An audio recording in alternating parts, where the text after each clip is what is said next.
ధ్యానము మార్కు సువార్త 5వ అధ్యాయము 25-30 వచనాల్లో ఉన్నది. 30వ వచనం చదువుకున్నాం. ఈరోజు ధ్యానం. వెంటనే యేసు తనలో నుండి ప్రభావం బయలువెళ్ళినని తనలో తాను గ్రహించి జనసమూహం వైపు తిరిగి నా వస్త్రములు ముట్టినది ఎవరు? ప్రభువారు ఒక ప్రాంతంలోకి వెళ్ళిచూ ఉండగా జనసమూహం ఆయన మీద పడుచూ ఉండగా ఆ పడుచున్న వారిలో ఎవరు తన వస్త్రాలు ముట్టారు అనేది ప్రభువారు అడుగు. నా వస్త్రములు ముట్టినది ఎవరు? అక్కడ సందర్భము యేసుక్రీస్తు ప్రభువారు యాయిరు అనే ఒక వ్యక్తి కుమార్తె చనిపోవటానికి సిద్ధంగా ఉన్నది. యాయిరు అనే ఒక వ్యక్తి కుమార్తె చనిపోవడానికి సిద్ధంగా ఉంది. ఆయన వచ్చి, అయ్యా, నా 12 సంవత్సరాల కుమార్తె చనిపోవడానికి సిద్ధంగా ఉంది, ఆమెను బాగు చేయమని ప్రభు వారిని వేడుకున్నప్పుడు ఆయన ఇంటికి బయలుదేరారు. ప్రభు బయలుదేరారు. ప్రభుతో పాటు శిష్యులు ఉన్నారు, జన సమూహము కూడా ఉన్నారు.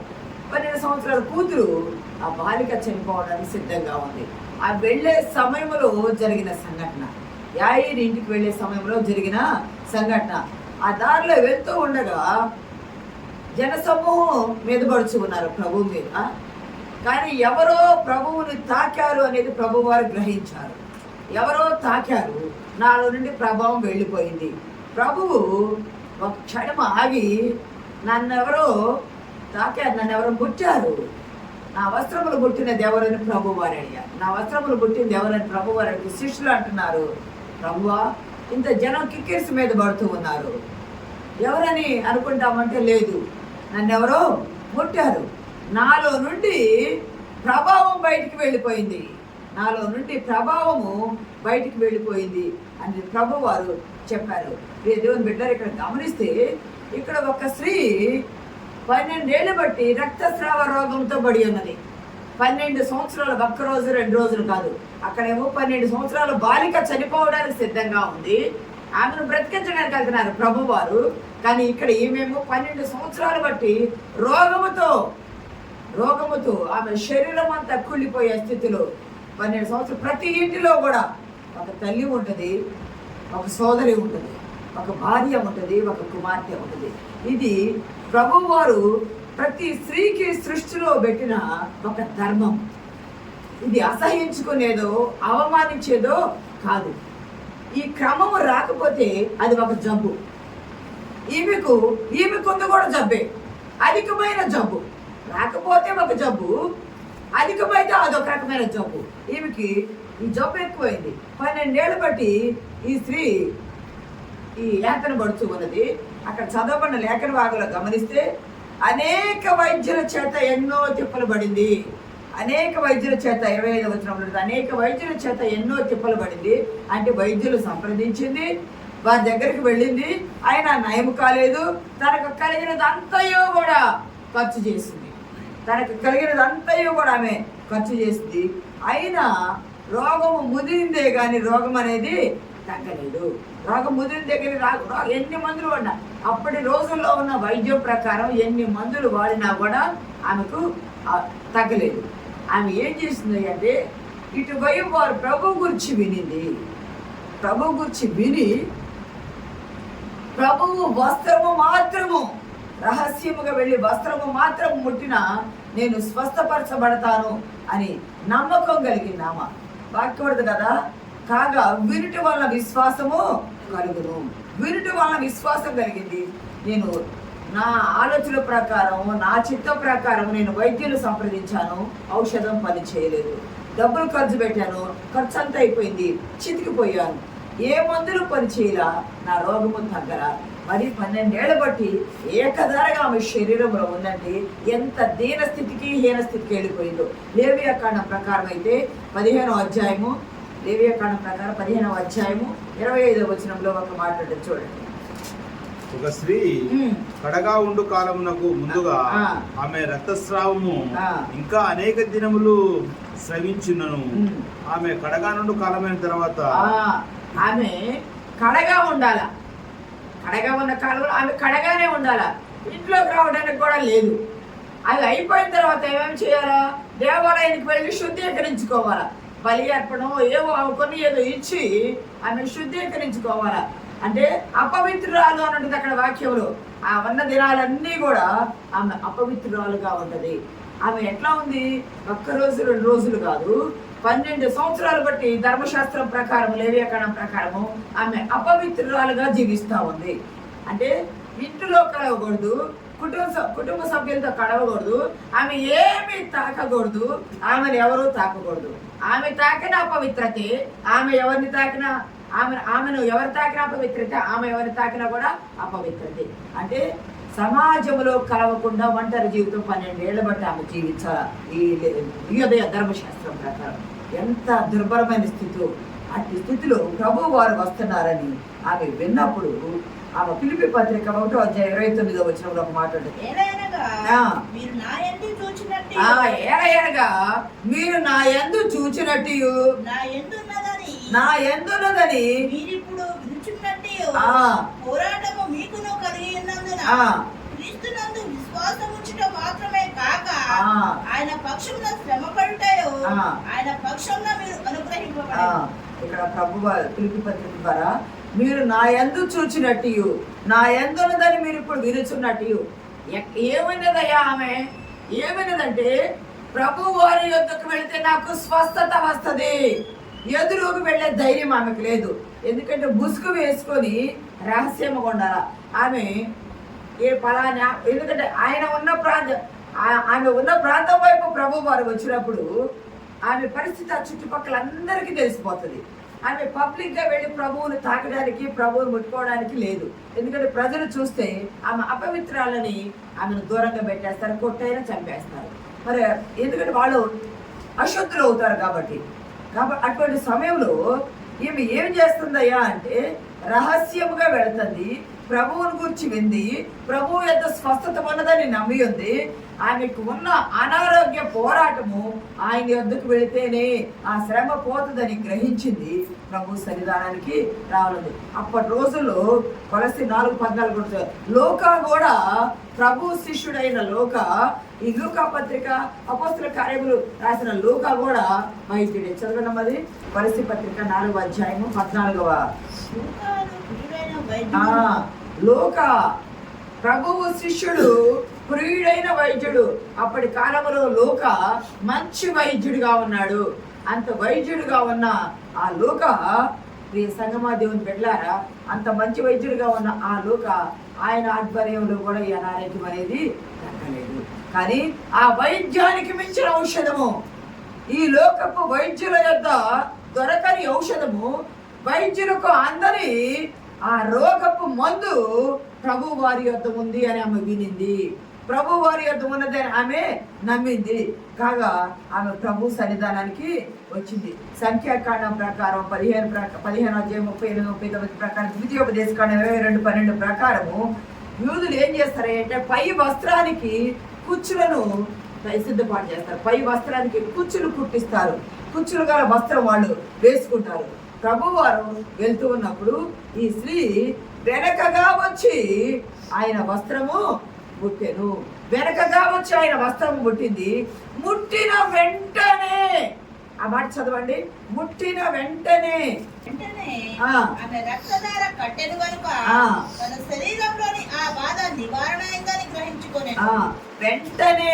వెంటనే ప్రియ సంగమా దేవుని బిడ్డలారా, ఈ మాట ఇంగ్లీష్ బైబిల్ అవుతుంది. ఇమ్మీడియట్లీ, ఒక్క క్షణం పోలేదు. ఎప్పుడైతే ఆమె రహస్యంగా ముసుగు వేసుకుని చాటుగా వెనకగా వచ్చి ఆయన వస్త్రపు చెంగు ముట్టిందో, ముట్టిన వెంటనే 12 సంవత్సరాల బట్టి ఉన్న ఆమె రక్తధార నిలిచిపోయిందని ఆమె గ్రహించింది.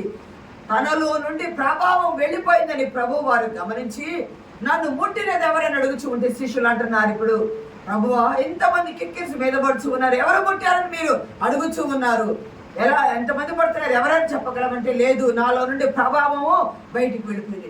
ఎందుకు ప్రభావం బయటికి వెళ్ళిపోయింది? వెంటనే బట్టి ఇదే మార్కు సువార్త 1:10 10వ వచనంలో 12వ వచనంలో ఉంటుంది. యేసుక్రీస్తు ప్రభు వారు బాప్తిసం ఇచ్చి యోహాను దగ్గరికి యోర్దాను నదికి వచ్చి బాప్తిసం తీసుకొని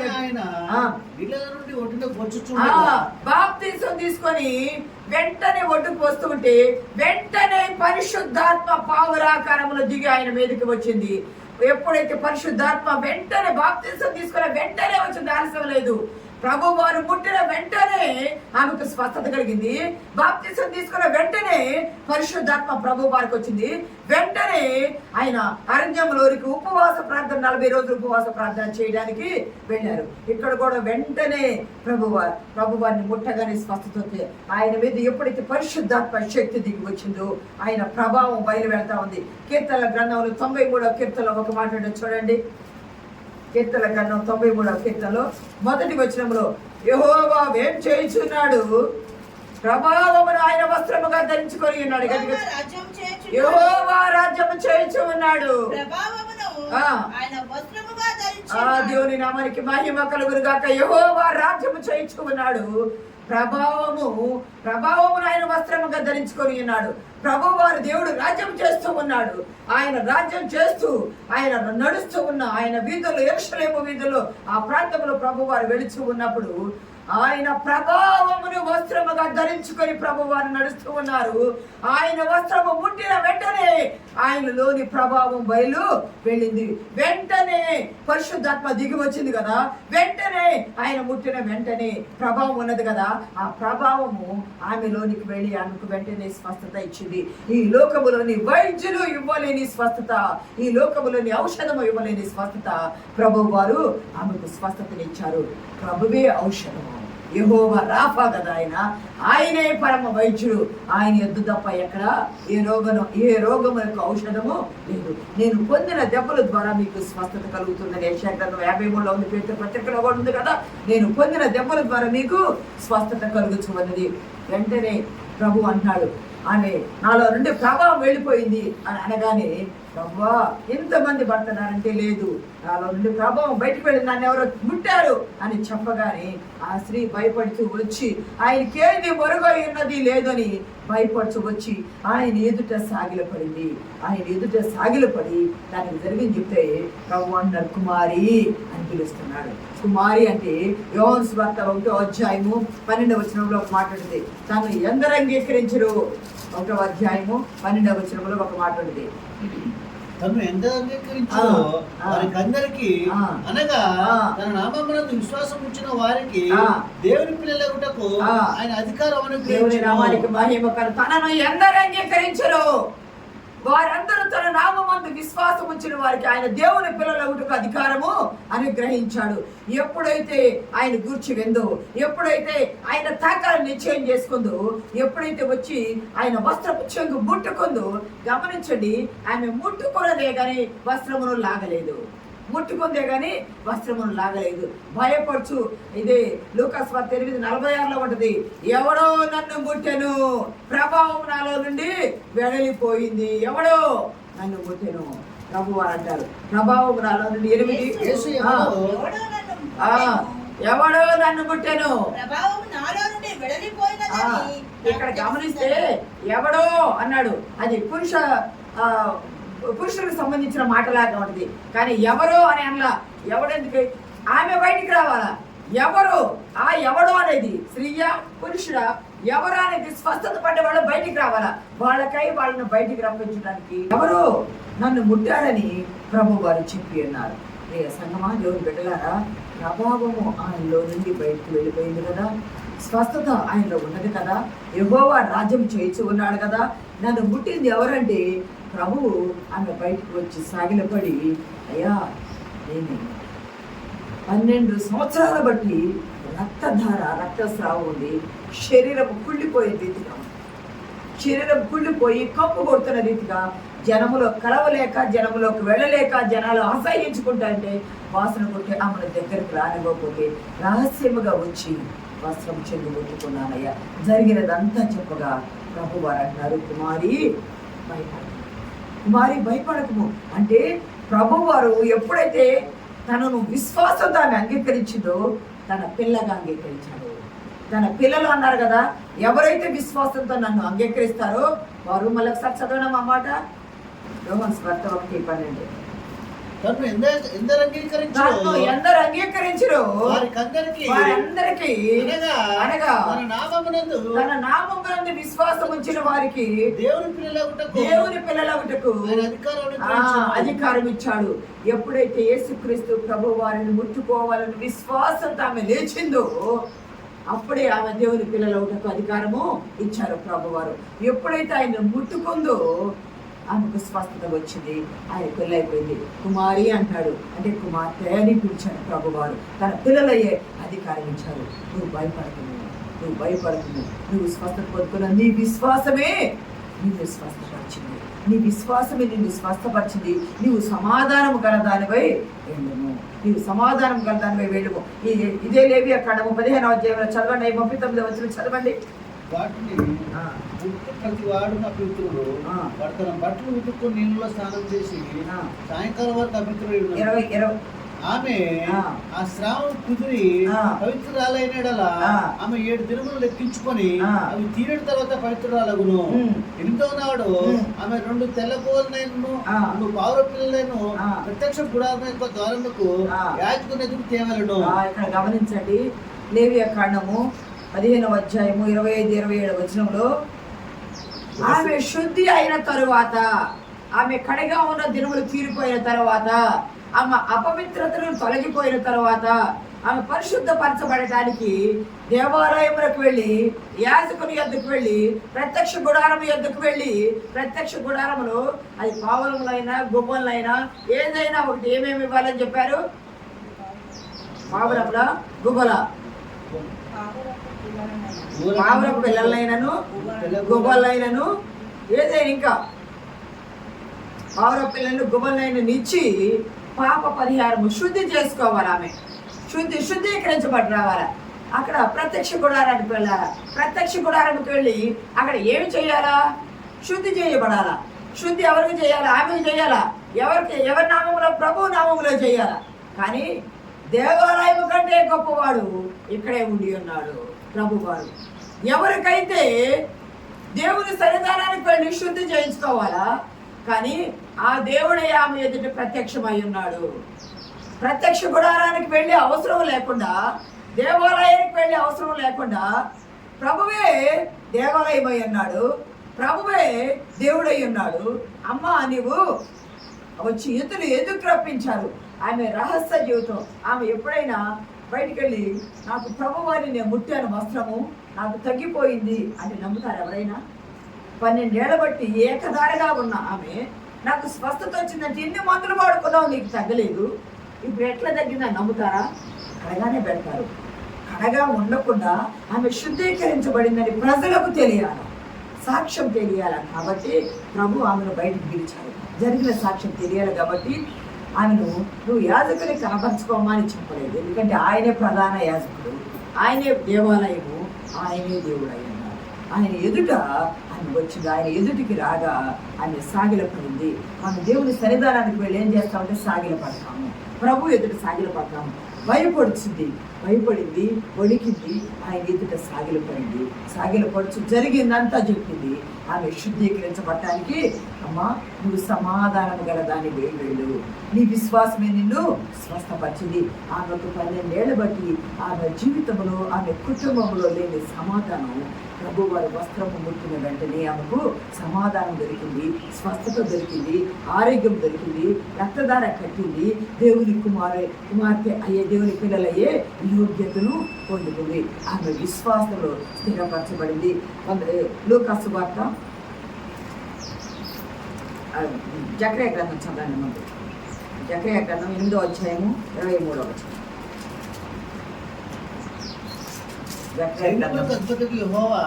సెలవచ్చినదేమనగా ఆ దినములలో ఆయా భాషలు మాట్లాడే అన్ని జనులలో 10 మంది ఒక యూదుని చెంగు పట్టుకొని దేవుడు మీకు తోడుగా ఉన్నాడని జకర్యా గ్రంథము ప్రవచన నెరవేర్పు జరుగుతుంది. జకర్యా గ్రంథము 8వ అధ్యాయము 23వ వచనములో ఆ దినములలో 10 మంది కలిపి 10 మంది మనుషులు కలిపి ఒక యూదుని వస్త్రపు చెంగు పట్టుకొని దేవుని నామానికి మహిమ కలుగును గాక. 10 మంది మళ్ళీ గట్టిగా చదవండి ఆ మాట. అన్యజనులలో అన్యజనులలో 10 మంది యూదుని చెంగు అన్యజనులలో 10 మంది ఒక యూదుని చెంగు పట్టుకొని మేము మీతో కూడా వత్తుము, మేము మీతో కూడా ఉంటామయ్యా. మీరు చదవమ్మా మట్టి కింద వచ్చిన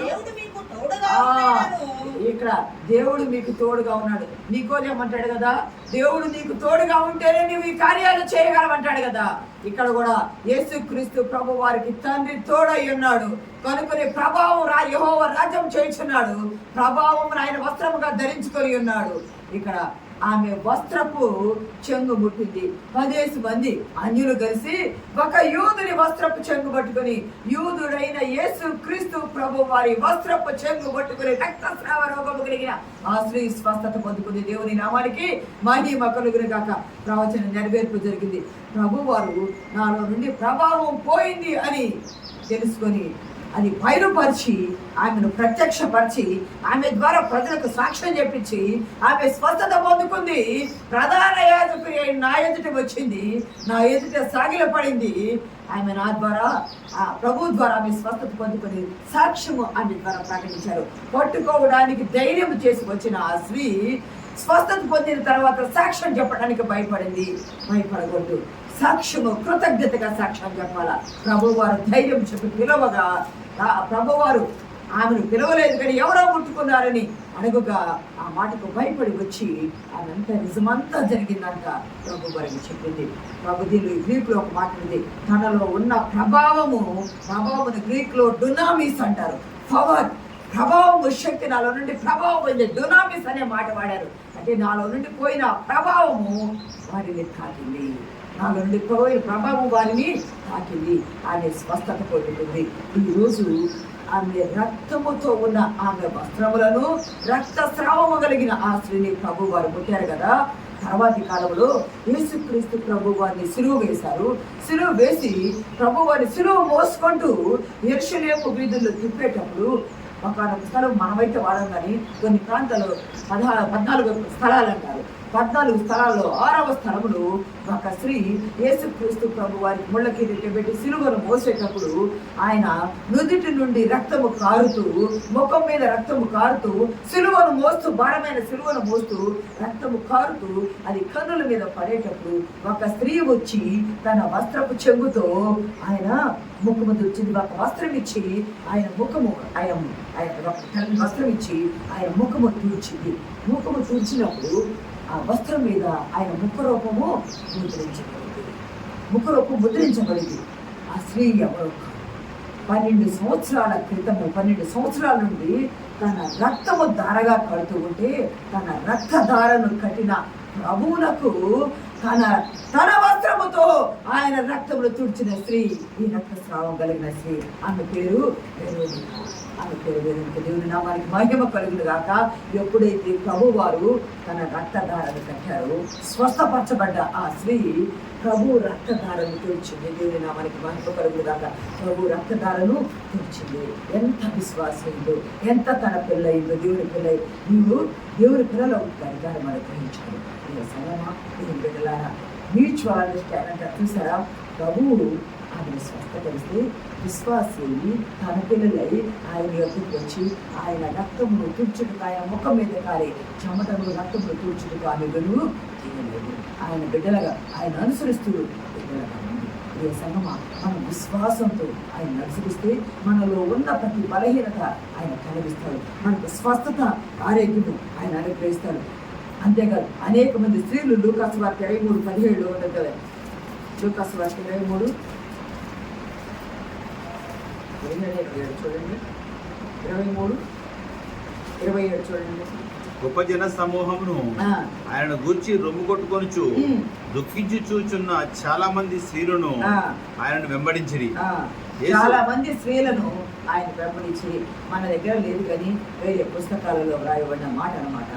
ఆయన ఎవరి రక్తధార కట్టాడు, ఆ రక్తధార కట్టబడిన ఆ స్త్రీ ప్రభువు రక్తధారను కూర్చి ముఖం మీద నుండి కాయ రక్తధారను కూర్చి తన విశ్వాసాన్ని తన భక్తిని ఆమె వెల్లడిపరుచుకుంది. దేవుని బిడ్డలారా, మనం కూడా ప్రభు సన్నిధానంలో తన రక్తంతో మన పాపాలను కడగడానికి వచ్చాడు, తన రక్తంతో తన ప్రాణంతో మనకు స్వస్థత ఇవ్వడానికి వచ్చాడు, మనకు పరలోకము రక్షణ ఇవ్వడానికి వచ్చాడు. ఆ ప్రభు సన్నిధానంలో మనము ఆయన పిల్లలుగా మన రక్షణలో ముందుకు కొనసాగుతున్న పరిశుద్ధాత్మ దేవుడు మనకు సహాయం దయచేయను గాక. ఆమేన్.